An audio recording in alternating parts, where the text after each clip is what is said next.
মঙ্গলবারের নবান্ন অভিযানে জল, কামান, কাঁদানে গ্যাস ছাড়াও বাড়ির ছাদ থেকে ইট ছুঁড়েছে, এমনটাই অভিযোগ করলেন যৌথ সংগ্রামী মঞ্চের আহ্বায়ক ভাস্কর ঘোষ। তিনি পুলিশের বিরুদ্ধে সরাসরি অভিযোগ করে বলেন, শান্ত আন্দোলনের উপর পুলিশ জল, কামান, কাঁদানে গ্যাস ছুঁড়েছে। পুলিশ বাড়ির ছাদ থেকে ইট ছুঁড়েছে আন্দোলনকারীদের উপরে। 24 থেকে 26 জন আহত হয়েছে। আন্দোলনকারীরা কাউকে আক্রমণ করেনি, আমরাই আহত হয়েছি। আমরা কোনোভাবেই এই আন্দোলন বন্ধ করছি না।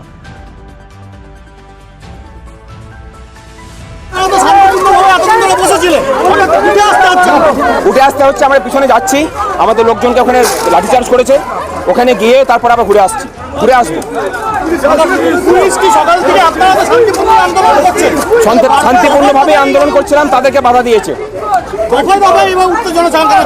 এই তো দেখতে পাচ্ছেন তো,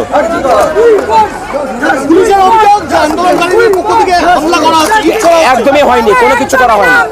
যা কিছু করেছে পুলিশ নিজের লোক ঢুকিয়ে করেছে। পুলিশ আহত হয়েছে, কি বলবেন? আমাদের আহত হয়েছে তো 20-25 জন আমরা আহত হয়েছি। টিয়ার গ্যাস মেরেছে, লাঠি চার্জ করেছে, মাথা ফেটেছে। ছাদ থেকে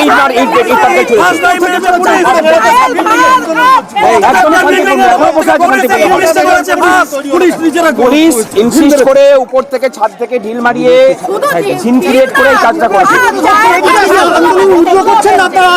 না, উইথড্র করছি না, আমাদের মব পিছনে আছে, আমরা পিছনে গিয়ে পরে আমরা ইয়ে করবো, আমরা পিছনে গিয়ে পরে আমরা ঘুরে আসবো।